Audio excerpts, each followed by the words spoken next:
तिमिर अवगुण खाने दीपक कंचन वरण शरीरा परम शांत पद गर गंभीरा भामंडल गगनीत विराजे देव धुंधुमी अतिशय बाजे राजे तब अशोक के नीचे करुणा से दोनों दिग्विजय के सिर पर छत्र अतिशोभे देव सुमन दृष्टि मन लोभे देवनों शिव सुंदर भाषा पूर्ण नगर सबकी अभिलाषा भविजन तारन तिरन जिनेशा नेत निरंजन देव महेश दीन दयाल दयानिधि भारी सहज शोध ज्ञायक अभिकारी सन्मति सदन परम उपकारी दुर्गति हरन सकल भयहारी लोकालोक चराचर ज्ञाता शरद शोध शिव पंथ विधाता दुख भंजन रंजन भव हरिमंजन अभिराम सदीवा सकल शिरोमणि शोध स्वरूपा निराधार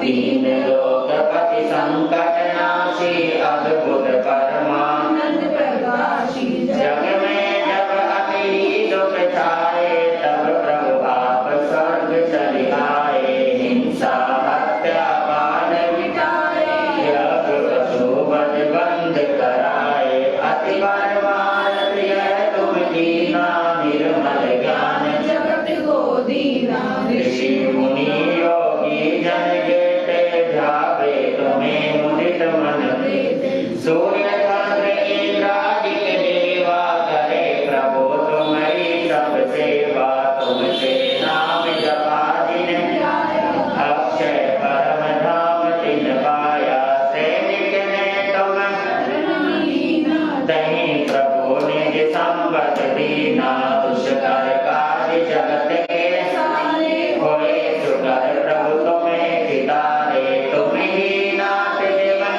के देवा तुम ही पार प्रभु तुमने बहु कृपा कीनी चंदन बाला की सुधली चिंता मन सब नाम तुम्हारा चित की चिंता चूर नहारा तुमरो नाम लिए दुख भागे कोई सुमति संगत रागे भूत प्रेत कोई पास नावे सनमत जावे अध तिर जावे जपो जपो सब ही डर वीरा वर्धमान प्रभु अति बलवीरा महा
सच्चिदानंदन जय जगवंदन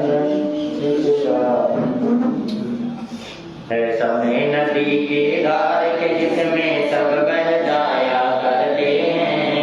है समय बड़ा तूफान प्रबल पर्वत झुक जाया करते हैं। अक्सर दुनिया के लोग समय में चक्कर खाया करते हैं, लेकिन कुछ ऐसे होते जो इतिहास बनाया करते हैं।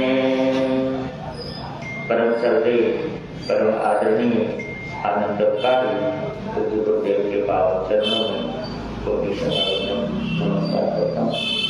उपस्थित मोक्षाभिलाषी पुण्यवान आत्मा आपके समक्ष परम वितरागी प्रभु महावीर की अमृत में वाणी कुछ समय के लिए रखने से पूर्व कुछ पंक्तियां हैं, सभी ध्यान से सुनेंगे। अमृत करके बोलेंगे। बोले श्रीमन भगवान महावीर स्वामी की जय। श्री महावीर शासन की सदा जय हो, सदा जय हो। श्री महावीर शासन की सदा जय हो, सदा जय हो।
भगवान महावीर स्वामी का ये शासन काल चल रहा है और इस शासन काल में इस वर्तमान में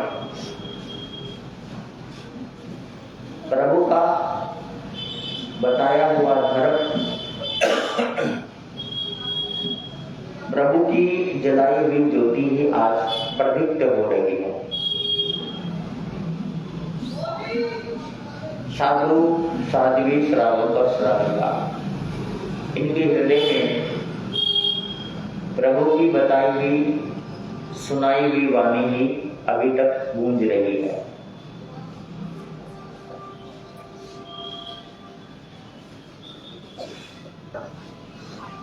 जिनके शासन में हम चल रहे हैं, जिनके शासन में हम रह रहे हैं,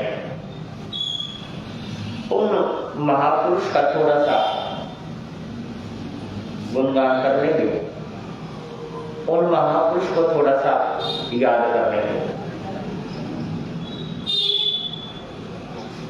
याद भी इसलिए करेंगे उनको कि उनके जीवन से हमें बहुत कुछ सीखने को क्या है मिलता है, बहुत कुछ समझने को मिलता है।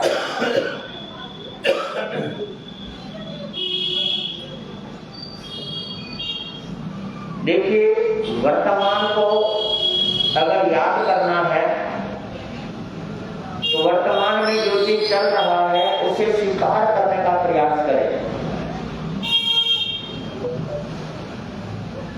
और अतीत को याद करना है तो अतीत को याद करके कुछ सीखने का प्रयास करें।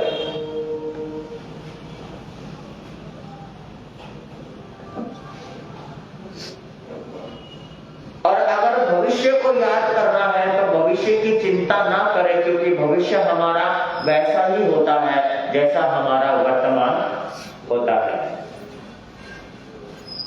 जिस प्रकार का हमारा वर्तमान है उसी प्रकार का हमारा भविष्य भी क्या है होता है। वर्तमान के आधार पर हमारा भविष्य टिका हुआ होता है। और अगर हम याद करें तो हर व्यक्ति के जीवन का अतीत होता है, हर महापुरुष का अतीत होता है और महापुरुषों के अतीत से हमें बहुत कुछ सीखने को और समझने को क्या है प्राप्त होता है।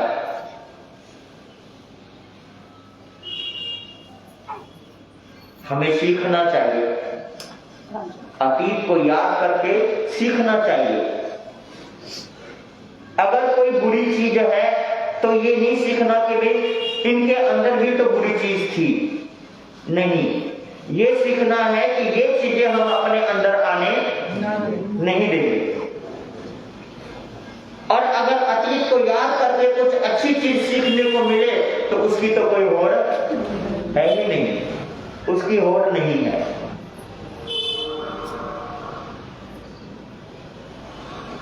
इतिहास इसलिए पढ़ाया जाता है या इतिहास इसलिए दोहराया जाता है, इतिहास इसलिए याद किया जाता है कि उन इतिहासों से हम कुछ अच्छी बातें ग्रहण कर सके।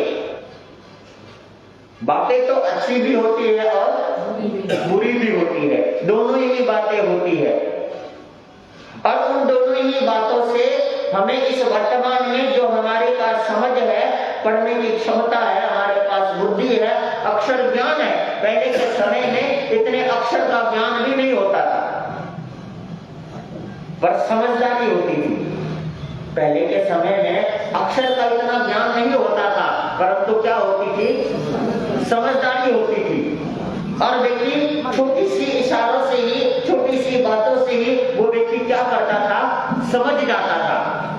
आज पढ़े लिखे होने का ये नुकसान है कि समझाओ, बार बार समझाओ, पर उनके समझ में नहीं आता। बार बार समझाने के बावजूद भी समझ में नहीं आता कि ये है तो ये ऐसे कैसे है, ये है तो वैसे कैसे है, ये चीजें रहती है मन में। तो आवाज कैसे मुक्का मारेगा, किसमें आएगी आवाज, किसमें आएगी?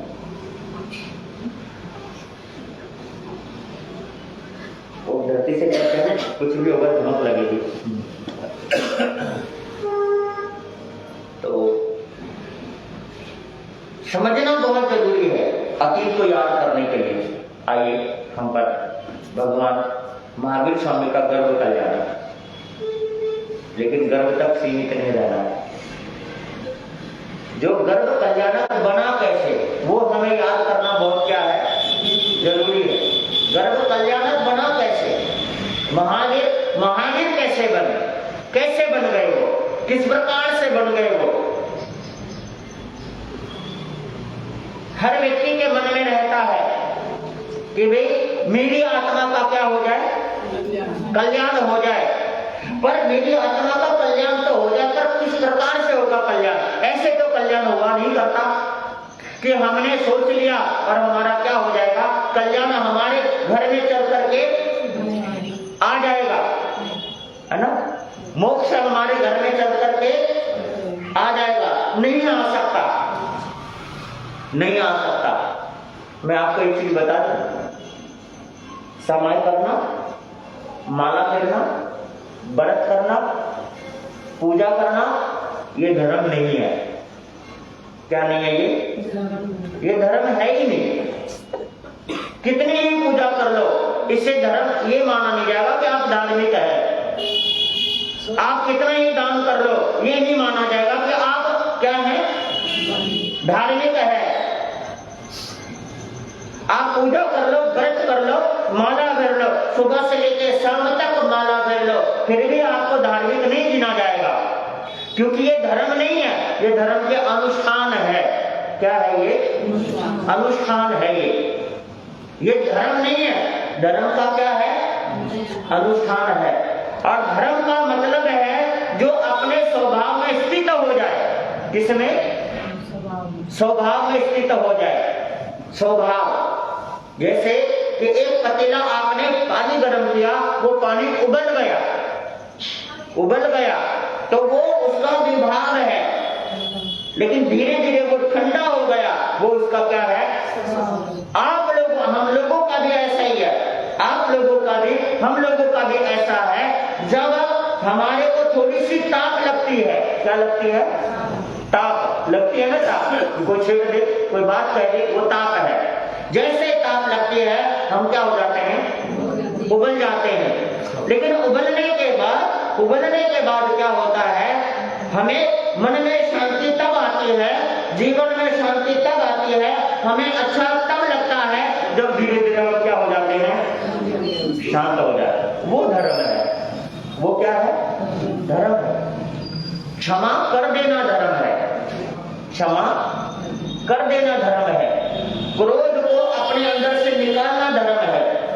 शांत करना धर्म है। अहंकार हटाना धर्म है। मान माया लोभ, है ना, ये सब हटाना धर्म है। राग द्वेष को जीतना ही क्या है? हमारा धर्म है। तो राग द्वेष जीतने के लिए तो कोई व्यक्ति आकर के कहता, महाराज क्रोध बहुत आता, मेरे को कोई जाप दे दो। जाप से क्रोध शांत नहीं हुआ करता कभी भी। या मान माया लोभ, ये सब खत्म नहीं होने वाला। जाप कर लो, तपस्या कर लो, इन चीजों से नहीं होने वाला। जब तक हम स्वभाव में स्थित नहीं होंगे तब तक नहीं होने वाला, कुछ नहीं होने वाला। और विभाग में रहेंगे तो विभाग में तो हमारा नुकसान के सिवा कुछ भी नहीं है। माला कितनी कर लो, कितने जाप कर लो, कितनी तपस्या कर लो, कुछ भी कर लो, कुछ भी होने वाला नहीं है, कुछ भी होने वाला नहीं है। लेकिन जब तक हमारे अंदर, है ना, हमारे अंदर से विकार बाहर नहीं आएंगे तब तक कुछ भी होने वाला है नहीं। चलो अब मैं आपको बता रहा हूं। हाँ जी, कल कौन सी नगरी थी? और उसमें कौन सी नगरी थी?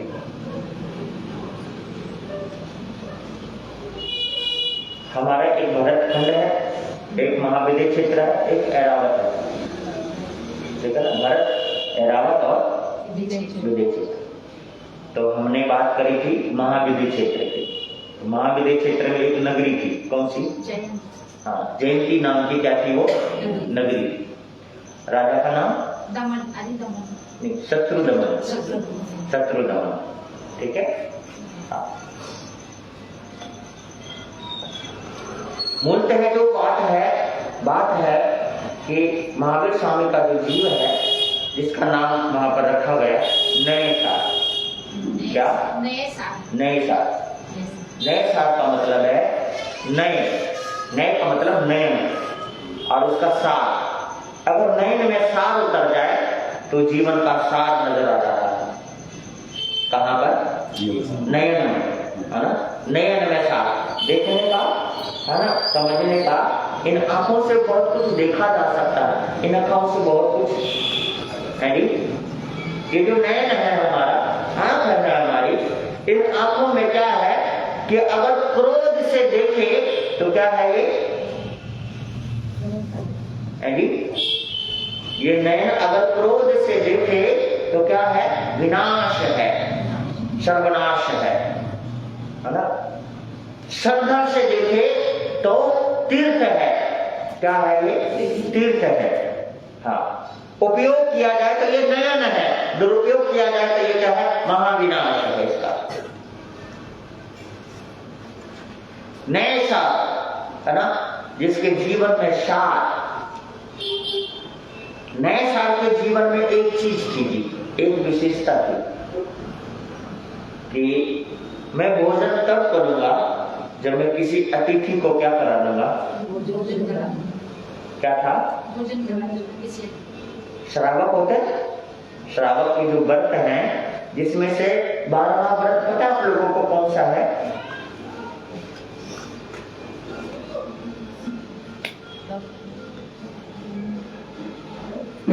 नहीं पता होगा। 12वां व्रत है अतिथि संविभाग व्रत।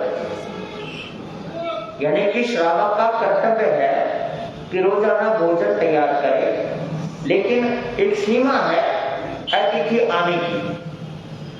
अतिथि को आने की एक सीमा है, उस सीमा तक वो भोजन ना करे, वो इंतजार करे कि कोई आए अतिथि, मैं उनको अपने हाथों से दे करके उसके बाद मैं क्या करूं? भोजन करूं, उसके बाद भोजन करूं। और वो आ जाते हैं तो बड़ी श्रद्धा से आप उनको भोजन दीजिए, और नहीं आ जाते हैं तो अपना खुद क्या कर लीजिए?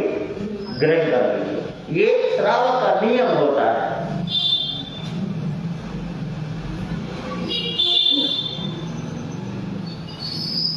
अब मैं आपको बता रहा हूं, राजा ने सपना क्या देखा कि मैंने एक बहुत ही अलौकिक, बहुत ही सुंदर एक मंदिर बनवाया, मंदिर का निर्माण करवाया।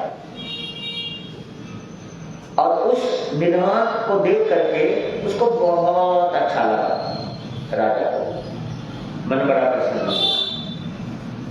तो उसने सोचा कि भाई मैंने सपना जो देखा है तो ये बुला करके सबको ना ये चीजें सबको बताना भी चाहिए, और इसके साथ साथ ये बनवाना भी चाहिए, ताकि सब लोग देखे और ये क्या लगे, सबको अच्छा लगे।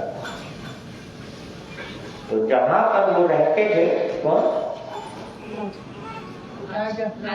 नहीं, जहां पर उस जयंती नगर के एक छोटे से गांव में और एक छोटी सी टुकड़ी में टोली रहती थी जो लकड़ी का काम करते थे। किसका? लकड़ी का काम करते, जिसको बड़ई भी कहते थे, खाती भी कहते थे। उनको सबको बुलाया, और सबको बुलाया तो बुलाने के बाद क्या हुआ कि राजा ने अपनी बात रखी सबके सामने कि भाई मैंने ऐसे ऐसे सपना देखा, और तुम लोग देखो कि इसको बनाना है, इस सपने को क्या करना है? साकार करना है। साकार तो तुम लोग कर सकते हो। तो उस समय जो प्रमुख था, है ना, लकड़हारे में जो प्रमुख था, उस प्रमुख ने नए साल की ओर क्या किया? इशारा किया। तो नए साल को राजा ने बुलाया और कहा कि भाई ये काम है, तुम्हें बंद कर। कहा कि संपन्न अवश्य क्या है? करूंगा। उसके मन में ये विचार आया कि भाई राजा ने मुझे चुना। क्या विचार आया? राजा ने मुझे चुना।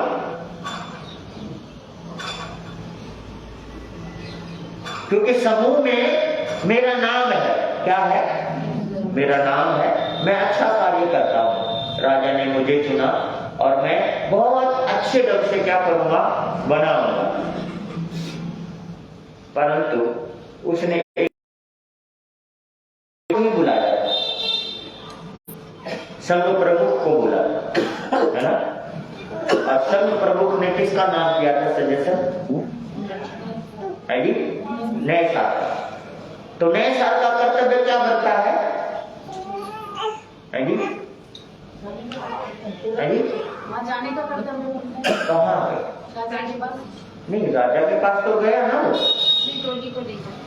हाँ, नए साल का कर्तव्य क्या है कि प्रमुख को नमन करे, प्रमुख को नमन करे, नमस्कार करे कि आपकी वजह से मुझे क्या मिला है?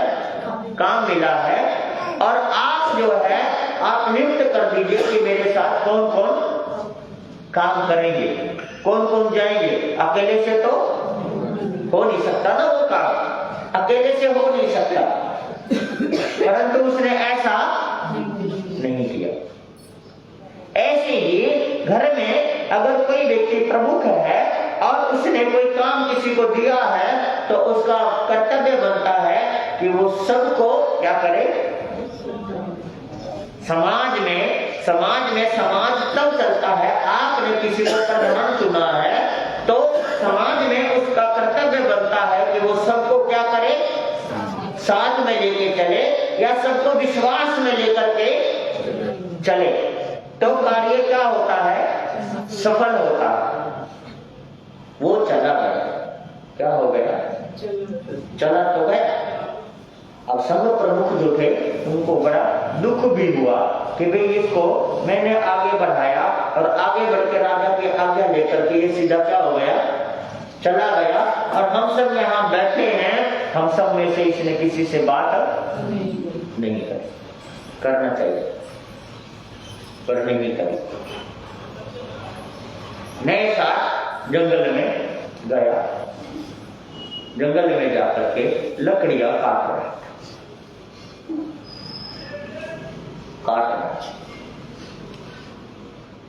जो मंदिर का निर्माण करना है, बनाना है, उसके लिए लकड़ियां काट रहा।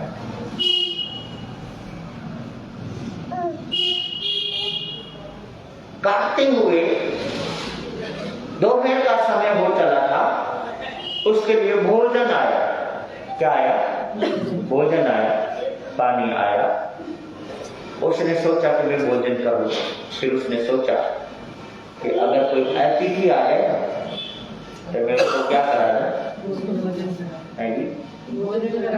व्यक्ति के अंदर कहीं ना कहीं कोई गुण होता है तो कोई अवगुण भी होता है। संघ प्रमुख को उसने नहीं बोला, पर ये गुण तो था कि भाई अतिथि को मैं क्या कराऊं, भोजन कराऊं। वो इंतजार कर रहा कि मैं किसी अतिथि की क्या कराऊं। पर फिर भी मन में आया, इस जंगल में कौन आएगा, ये तो घना जंगल है, इस जंगल में कोई रास्ता भी नहीं है और कोई आता जाता, जब से सुबह से मैं आया हूं कोई आता जाता नजर भी नहीं आ रहा। लेकिन वो इंतजार कर रहा है, भागना भा रहा है और भागना भा रहा इंतजार कर रहा है तो क्या देखता है, दूर से दो मुनि चलते हुए आ रहे हैं। मुनि जो है ना उधर से चलते हुए आ रहे हैं और आते हुए उसने मुनि को क्या किया, देखा मुनि को देखा, दूर से देखा तो मुनिवर धीरे धीरे नजदीक आ रहे थे और उसको भी बड़ी प्रसन्नता हुई मुनि को देख करके। लेकिन मैं आपको एक चीज बता दूं कि मुनि को देख करके उसके मन में, उसके चेहरे पर एक तो प्रसन्नता आ गई। क्या आ गई? प्रसन्नता आ गई और दिल में श्रद्धा आ गई। क्या आ गई? प्रसन्नता, दिल में श्रद्धा और उसके जीवन में एक अलौकिक नम्रता आ गई। उनको देख करके स्वाभाविक रूप से आ गई कि हमारे अंदर झुकने का जो स्वभाव है वो अंदर ही है। हमारे प्रसन्नता भी अंदर है और श्रद्धा भी हमारे क्या है, अंदर है। निमित्त मिलता है ना, निमित्त मिलता है तो वो उजागर होता है। लेकिन बहुत बार हमारे मन में उजागर होने की क्षमता होती है, पर हम उजागर होने नहीं देते। कहीं ना कहीं हमारा अहंकार, कहीं ना कहीं हमारे अंदर घृणा का भाव, कहीं ना कहीं दुर्भाव हमारे अंदर ऐसा होता है कि हमारी जो अच्छाइयां हैं वो हम बाहर आने ही नहीं देते। मुनि को देखा, देखते क्या आई? चेहरे पर प्रसन्नता, दिल में श्रद्धा और आत्मा में नम्रता। है जी, चेहरे पर प्रसन्नता, दिल में श्रद्धा और आत्मा में नम्रता। आगे बढ़ा और मुनियों को क्या किया जी उन्होंने? है ना, वंदन किया।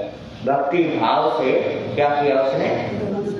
भक्ति भाव से नमन किया। उसको भी बड़ा अच्छा लगा, नमन करने से उसको क्या लगा?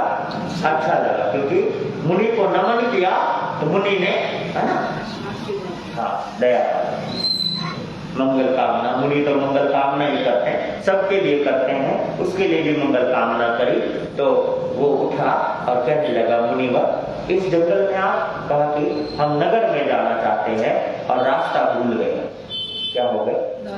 पहले तो पगडंडी हुआ करती थी और मुनिवर चलते थे तो चलते चलते पता नहीं कहाँ निकल जाते थे, रास्ता ही क्या होते थे, भूल जाते। आजकल तो आप लोगों के पास इतनी सुविधा हो गई, पहले तो मील का पत्थर होता था, है जी, मील का पत्थर होता था। आज तो क्या है जी? जीपीएस है जी, बहुत सारे साधन है आपके पास। पहले तो ऐसे साधन ही नहीं होते, ऐसे साधन ही नहीं होते थे, कुछ भी नहीं होता था। निकल गए तो निकल गए, जंगल आ गया। उसने कहा रास्ता भूल गए हम। तो उस नए साधु ने कहा, गुरुदेव, है ना, कृपा करो, भोजन है मेरे पास, है ना, आप चल करके आ रहे हैं, थके हुए भी लग रहे हैं, आप भोजन कर लीजिए, थोड़ा सा आराम कर लीजिए, मैं क्या करूंगा आपको रास्ता बताऊं, रास्ता बताऊं। आपको थोड़ी सी एक बात याद दिला रहा हूं। प्रभु राम जब वन विहार करने के लिए चले, राजमहल छोड़ के, क्या छोड़ के? राजमहल छोड़ के प्रभु राम जब वन विहार के लिए चले, निवास के लिए चले, है ना, चले वहां से, तो क्या हुआ कि चलते चलते रास्ते में एक नदी आई, है ना, नदी को पार करना था, खेवट आया, नदी को पार कराने वाला खेवट आया, तो नदी पार करने लगे। तो उस वक्त नाविक ने कहा कि मैं ना फ्री में नहीं करता पार, मुझे तो क्या चाहिए, क्योंकि मुझे बच्चे पालने, ऐसे फ्री में पार करता रहा तो काम नहीं चलेगा। प्रभु राम ने कहा कि भाई हमारे पास तो कुछ नहीं, हम तो सब कुछ क्या कर आए, छोड़ आए, हमारे पास कुछ भी नहीं है। तो उन्होंने कहा, खेवट ने कहा कुछ हो चाहे ना हो, लेकिन मैं तो फ्री में पार कराऊंगा ही नहीं, मैं तो पार करा ही नहीं सकता मैं पार। भाई आप अब बताओ, घोड़ा घास से अगर दोस्ती कर ले, है जी, हाँ, तो उनके साथ जो उस नगर का जो स्वामी था जंगल का, नभू नाम था उसका, विराट राज का, उसने कहा तो प्रभु से कैसे लेगा? वो कहता है कि किसी और को तो मैं फ्री में पार करा भी दूं, इनको तो मैं कराऊंगा ही नहीं। ये तो भगवान है। हाँ, किसी को तो मैं करा भी दूं, है ना, आप कहो तो मैं आपको फ्री में छोड़ जाऊंगा बाहर, लेकिन इनको तो फ्री में नहीं छोड़ जाऊंगा। तो कहते हैं इनके पास है नहीं, कहते हैं इनके पास है, अगर ये देना ना चाहे तो बात अलग है, नीयत खराब हो, नहीं देना हो तो बात अलग है, इनके पास तो बहुत कुछ है। तो उन्होंने कहा कि भाई, राम जी ने कहा क्या है, कुछ भी नहीं मेरे पास। तो कहता है ना, कहता है एक काम करते हैं, चलो छोड़ो, अदला बदला कर लेते हैं, लेना देना कर लेते अपन, है ना, तो अदला बदला कर लेते हैं। कहते क्या? कहते कि मैं आपको पार कराऊं, ये नदी पार कराऊं, आप मुझे संसार पार करा देना। समझ में आ गई बातें? अदला बदला हो गया, जी, अदला बदला हो गया कि मैं आपको क्या कराऊं, नदी पार कराऊं, आप मुझे क्या करा दे देना, संसार पार करा देना। बस बहुत अद्भुत बात कही, राम जी को बहुत पसंद आया, बड़ी गहरी बात कर रहे। अच्छा बैठिए सर, कोई बात नहीं, चलो। तो कहते नहीं, अभी नहीं बैठाऊंगा मैं आपको। हाँ, कहता क्यों? कहता है कि सुनने में चर्चा तो प्रभु आती है हमारे भी, बात फैलती है। आप जो कुछ भी करते हो, बात क्या होती है? फैलती है। आपने एक पत्थर को छू करके स्त्री बना दिया। क्या बना दिया? किसको? है ना, पत्थर को छू के स्त्री बना दिया। तो प्रभु ये मेरे जीवन का साधन है, कमाई का साधन है, अगर आप इसमें बैठ जाएंगे तो मेरा तो नाव क्या हो जाएगा, कुछ ना कुछ बन ही जाएगा। तो मेरी तो रोजी रोटी क्या हो जाएगी? खत्म हो जाएगी। तो फिर अब क्या हो गया? प्रभु रुको, अभी करते हैं, इसका इंतजाम है मेरे पास। हाँ, वो क्या करते हैं कि बारात में पानी लेकर के अपनी घरवाली को बुला के लेके आता है और रगड़ रगड़ के पाँव को क्या करता है? वो धोता है, रगड़ रगड़ के धोता है और फिर उसको उठा करके वो क्या करता है? पी लेता है। कहता है बस आपके पाँव में जो जादू है ना, वो अब मेरे अंदर आ गया, बैठ जाओ, कोई डर नहीं है। जादू मैंने निकाल दिया इसका, क्योंकि पाँव में आपके क्या है? जादू। नए साल के जीवन में भी कुछ ऐसा ही हो गया कि नए साल ने बोला कि गुरुदेव मेरे पास भोजन है, मेरे लिए आता है और आप ग्रहण कर लो इसे, है ना, ग्रहण करो। मुनिवर ने देखा, चलो कोई बात नहीं भाई, उन्होंने थोड़ी सी बोला कि थोड़ा सा दे दो। कहते प्रभु, है ना, इस जंगल में आपको कहाँ क्या मिलेगा, मैं तो नगर में जाकर के भी क्या कर लूंगा? भोजन ग्रहण कर लूंगा, है ना, नगर में चला जाऊंगा मैं, आप कृपा करो। और जैन मुनि की चर्या जो है ना, मधुकरी बताया। कैसे? मधुकर पता है? बबरे को बोलते हैं मधुकर वृत्ति। जैन मुनियों की जो वृत्ति है वो कैसी है? मधुकर वृत्ति। मधुकर वृत्ति का मतलब है कि थोड़ा थोड़ा क्या करना? थोड़ा थोड़ा सभी घरों से क्या करना? लेना, है ना, सभी घरों से लेना।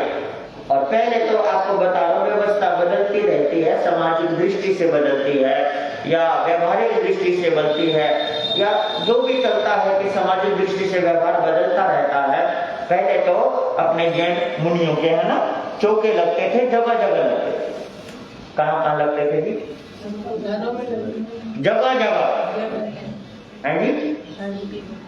एक मुनि के चौके पता नहीं कितने, 10 जगह, 12 जगह, 15 जगह, 20 जगह लगते हैं जी। इतनी जगह लगती है। हाँ, वहां पर लगते हैं। अब आप देखो ना कि वे अब तो क्या हो गया कि बस जहां पर मुनिवर है वहीं पर गए, बनाया, खिलाया और आ गए, हो गया हमारा काम। ये चीज है, मुनियों की चर्या होती है ऐसी कि वे थोड़ा थोड़ा सभी से लेना। मुनिवर कह रहे कि नहीं थोड़ा, और वो कह रहे नहीं आपको और क्या करना है।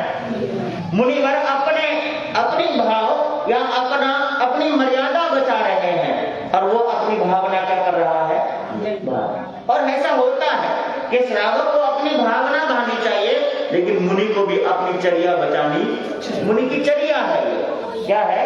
क्योंकि गोचरी शब्द आया है गदाचरी। एक गदाचरी होता है, गोचरी होता है। गोचरी का मतलब गो, जैसे गाय घास खाती है तो ऊपर ऊपर से खाती है, अगले दिन फिर से उग जाता है। और गदा जो होता है वो जड़ से उखाड़ लेता है, अगले दिन कुछ बचता ही नहीं तो उगेगा कहां से? ऐसा होता है। मुनि का काम होता है हमारी भी पूर्ति हो जाए और दूसरों को कष्ट भी ना हो। कष्ट नहीं होना चाहिए, पीड़ा नहीं होनी चाहिए, क्योंकि मुनि का जो जीवन होता है दूसरों को सुख देने के लिए होता है, पीड़ा देने के लिए नहीं होता। पर उस समय क्या हुआ कि नए सार ने अपनी भावना से जो दिया या मुनि ने जो लिया वो हो गया। होने के बाद जब चलने लगे तो मुनिवर ने ये कहा कि भाई हमें रास्ता बता दो। तो कहते ठीक है रास्ता ये मैं चल के थोड़ी देर मैं बताता हूँ, हमें चल। तो बताने लगे तो उस समय मुनिवर ने कहा कि भाई तुमने हमें रास्ता बताया, हाँ जी, संसार का रास्ता, संसार में आगे बढ़ने का रास्ता बताया, और हम तुम्हें जो है ना संसार से पार होने का रास्ता बताते थे। कहानी संसार से पार होने का रास्ता। तो उस समय नए सार ने कहा अति कृपा हो गया आपकी, आप बताओ कृपा करो। तो उन्होंने नमोकार मंत्र सिखाया उनको। क्या सिखाया है जी? आपने सीखा नमोकार मंत्र? आता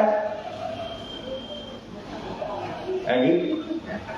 आता नहीं आता। नमोकार मंत्र आता कहाँ? तो फिर आता कहाँ है? उसने बड़ी श्रद्धा और भक्ति से उस नमोकार मंत्र को क्या कर लिया? ग्रहण कर लिया। और साथ में मुनिवर ज्ञानी पुरुष थे, उन्होंने साथ में कहा कि जो तुम कार्य कर रहे हो ये कार्य सफल तुम्हारा हो नहीं सकता, क्योंकि तुमने है ना विनय भक्ति नहीं दिखाई अपनों से बड़ों के प्रति। किसके प्रति? हाँ, बड़ों के। बस मुनिवर तो आगे चले गए, है ना? और वो श्रद्धा से क्या करता रहा? निहारता रहा दूर तक कि कब तक मुनि दिख रहे हैं। फिर धीरे धीरे मुनिवर तो आगे गए, उनको तो आगे चलना है, चले। इधर उसके मन में विचार आया कि हाँ मैंने गलती तो की है कि वे संघ प्रमुख जिन्होंने मुझे काम दिलवाया मैंने उन्हीं की क्या नहीं करी? नमस्कार। उनको पूछा नहीं, मैंने पूछा नहीं। जिनसे मैंने काम सीखा है, क्योंकि काम भी तो सीखा है ना, जिनसे सीखा है। अब बात यह है कि गुरु जो है, गुरु गुड़ रह जाता है और चेला कभी कभी शक्कर बन जाता है। तो चेला अगर शक्कर बन गया है तो उसे याद होना चाहिए कि मैं शक्कर जो बना हूं कहीं ना कहीं गुड़ का ही अंश हूं ना मैं। एक व्यक्ति आत्मा है, हम सब आत्मा है, तो आत्मा तो कहीं ना कहीं परमात्मा का ही क्या है? अंश है, रूप नहीं है, अंश है। परमात्मा के अंश हैं हम सभी, लेकिन हम जो है परमात्मा की कृपा जो है उन कृपा को हम याद नहीं रख पाते। बस हम इतना जरूर रखते हैं कि कोई अच्छा काम अगर हमारे हाथ से हो गया तो वो मैंने किया, और कुछ बुरा हो गया तो हे भगवान तूने ये क्या किया? बोलो हाँ। और कुछ बुरा हो गया और उसके साथ साथ दोबारा से कुछ हो गया तो हम ये भी कहते हैं कि भगवान को मेरे सिवा कोई और नजर नहीं आता। दुख पे दुख, चोट पे चोट, है ना? दया हया नहीं है भगवान के अंदर। ये सब बातें भी हम क्या है कर जाते हैं, लेकिन ये सब बातें सारी के सारी अज्ञानता की बातें हैं। किसकी है? अज्ञानता की बातें हैं। तो नए सार को रास्ता मिल गया। कौन सा? संसार से पार जाते। एक अलौकिक मुनियों के प्रति भक्ति जग गई। जो मंत्र सिखाया था उसके प्रति एक अलौकिक है ना, अलौकिक एक भक्ति जग गई, और उस भक्ति का परिणाम ये निकला कि उनकी मोक्ष की टिकट पक्की हो गई। कौन सी? मोक्ष की टिकट क्या हो गई? हाँ, पक्की हो गई। और निमित्त मिला मुनियों का, और उससे जीवन उनका सीमित हो गया। 27 भव के बाद उनको कहाँ जाना है? मोक्ष में जाना। सीमित हो गया, जन्म मरण क्या हो गया? हाँ जी। अब आप बताओ कि उन्होंने कोई पूजा की, कोई व्रत किया, माला तोड़ी, बोलो ना क्या किया उन्होंने, है ना? एक श्रद्धा मुनियों को मिलकर एक श्रद्धा, मुनि के प्रति मन में श्रद्धा, नमोकार मंत्र के प्रति श्रद्धा, क्योंकि नमोकार मंत्र जो है वो किसी सीमा में नहीं है, वो किसी सीमा में नहीं है। और हम लोगों ने तो सीमा में बांध लिया कि नमोकार मंत्र महामंत्र है, जैनियों का सबसे बड़ा मंत्र है। किसका नाम दे दिया? नहीं, ये जैनियों का तो है ही नहीं ना। और अगर आपसे सवाल करो आप सब जैन हो? नहीं हो। आप अडॉप्टर हो, आपने अडॉप्ट किया, आपका धर्म नहीं है। आपने क्या किया है? इसको अडॉप्ट किया है आपने, आप दत्तक पुत्र हो, आपका नहीं है। ये धर्म क्षत्रियों का है। किसका है? क्षत्रियों का है। भगवान महावीर क्या थे वो, है ना? 24 के 24 तीर्थंकर क्या थे? और आप क्या हो? है जी? क्षत्रिय कहाँ से है? आप तो डरपोक प्राणी हो। क्षत्रिय का मतलब डरना नहीं होता, किसी भी चीज से डरना नहीं होता। आज आपको बोले एक व्रत कर लो, महाराज होता भी उल्टी आती है, इतने डरपोक आप तो। और क्षत्रिय तो कितने है जी? भगवानों ने कितने कितने व्रत किए और उनके अनुयायी एक भी दिन रखा रहे। आप लोग बताओ, डरपोक प्राणी होता। आपको पता है अपन बनियों ने जैन धर्म किस लिए स्वीकार किया था? कि बनियों में सदा से दया रही है ना? क्षत्रियों ने मांसाहार का प्रयोग कर लिया था शुरू, इसलिए कहा कि वे अगर धर्म को बचाना है तो कैसे करो। जन्मजात अपन जैन नहीं है वैसे, लेकिन जैन जो है ना, जैन धर्म तो जन्मजात है, वो सबका है। क्या है ये? सबका है। मैं तो सिर्फ इस बात पे मैंने ये चीजें बोली कि आप कहते हो कि नमोकार मंत्र जैनियों का सबसे बड़ा मंत्र है, परंतु ऐसा नहीं है। सबका ये सबका है, क्योंकि इसमें किसी भी व्यक्ति का क्या नहीं है? अरिहंत कौन हो सकता है जिसने राग द्वेष को? और वो कोई भी जीत सकता है, क्योंकि अभी आपने प्रार्थना किताब में पढ़ी और ये हकीकत है कि तीर्थ सिद्धा अतीर्थ सिद्धा। कौन सा सिद्धा? तीर्थ सिद्धा अतीर्थ सिद्धा। कि जो जैन धर्म के तीर्थ को स्वीकार करता है वो भी सिद्ध होता है, और जो जिसने नहीं स्वीकार करा वो भी तीर्थ होता है, उसको भी सिद्ध होता है। वो भी सिद्ध हो सकता है, सिद्ध तो कोई भी हो सकता है, लेकिन सिद्ध वो हो सकता है जिसने अपने कषायों को खत्म कर दिया, वो सिद्ध हो सकता है। ऐसा नहीं है कि वो व्यक्ति ये वाला सिद्ध हो सकता है, लेवल वाला व्यक्ति कोई सिद्ध, बिना लेवल का व्यक्ति क्या हो सकता है? सिद्ध हो सकता है। लेवल वाला सिद्ध नहीं होता, क्योंकि लेवल एक संप्रदाय बन जाता है और संप्रदाय की गांठ हमारे मन में रहती है। और हमारा जो धर्म है वो है निर्ग्रंथ धर्म। कौन सा? निर्ग्रंथ धर्म। और निर्ग्रंथ को जो व्यक्ति पार कर लेता है, वो चाहे किसी भी मजहब को मानने वाला हो, वो व्यक्ति क्या हो जाता है? सिद्ध हो जाता है। कोई भी नमोकार मंत्र तो सबके लिए है, सबके लिए, किसी एक के लिए नहीं है, क्योंकि इसमें किसी का भी नाम पंच परमेष्टि में किसी भी जैन मुनियों का या दूसरे मुनियों का नाम है ही नहीं। नाम सिर्फ मुनियों का नाम है ना? मुनियों का नाम। तो उनके मन में, नए सार के मन में बड़ी अलौकिक श्रद्धा, अलौकिक भक्ति ये जाग गई। क्या हो गई है? जाग गई। और जाकर के उन्होंने संघ प्रमुख से भी क्या करी थी? क्षमा याचना करी।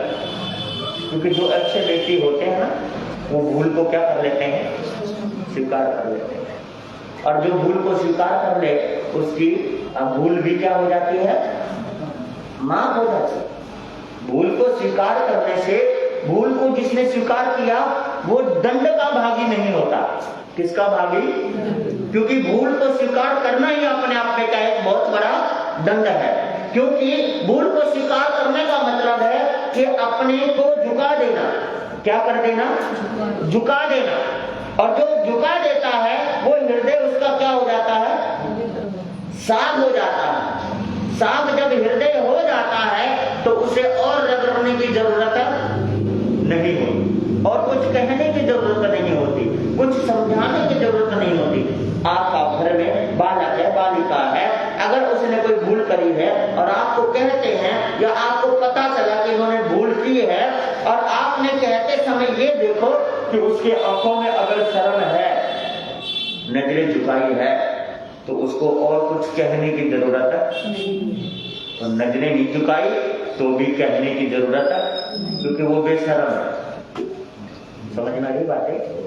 नजरें झुका दी तो भी कहने की जरूरत है, और नहीं झुकाई तो भी कहने की जरूरत है नहीं, क्योंकि कहा गया है कि अगर किसी के अंदर अहंकार है, क्या है कि उसको मंदिर में जाना नहीं चाहिए,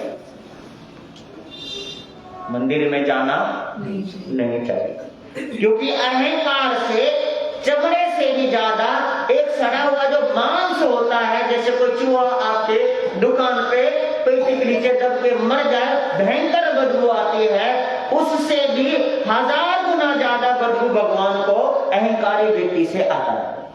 इसलिए मंदिर में जाना किसको? अहंकार को, अहंकारी को। और जिसका अहंकार खत्म हो गया उसको भी मंदिर में नहीं जाना चाहिए।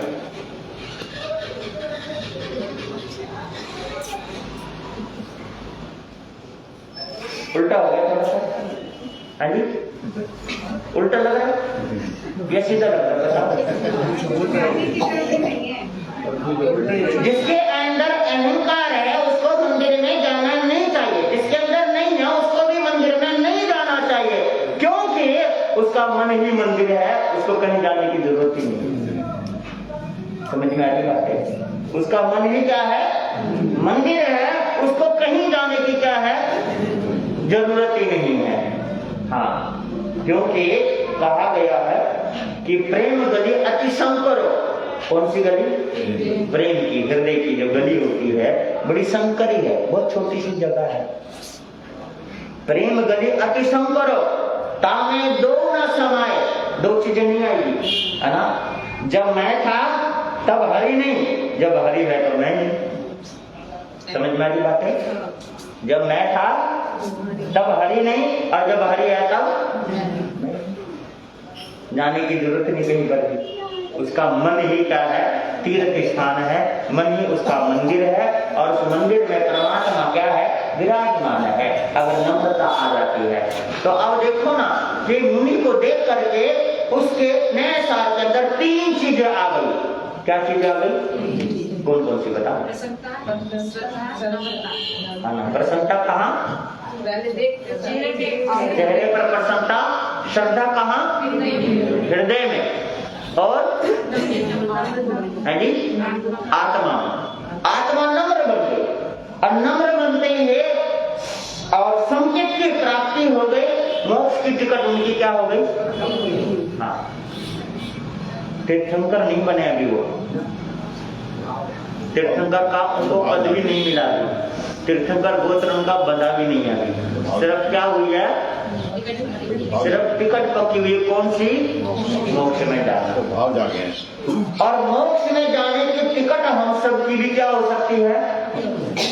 पक्की हो सकती है। अगर ऐसा हो जाए तो क्या हो जाए? तो ऐसा हो जाए तो मोक्ष की टिकट क्या है?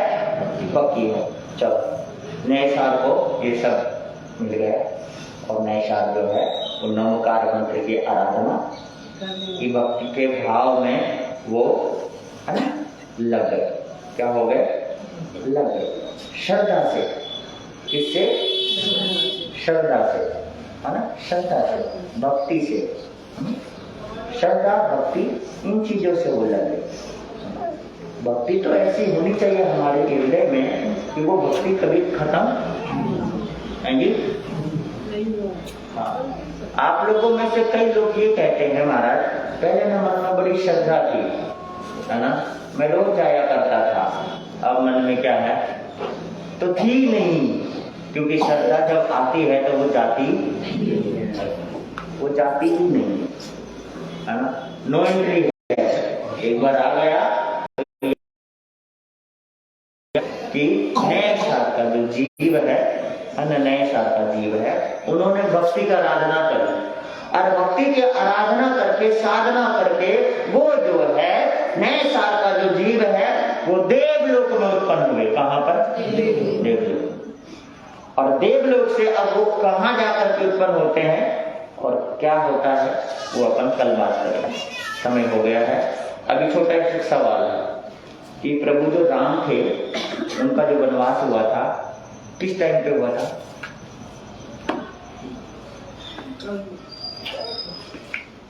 टाइम क्या था? दोपहर का, सुबह का, शाम का, कितने से कितने बज रहे थे? अभी तो 9:30 बज गए। 9:30 बजे।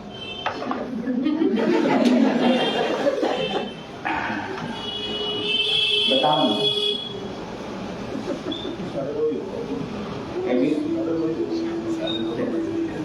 तो परिवर्तन खत्म हुआ 9:30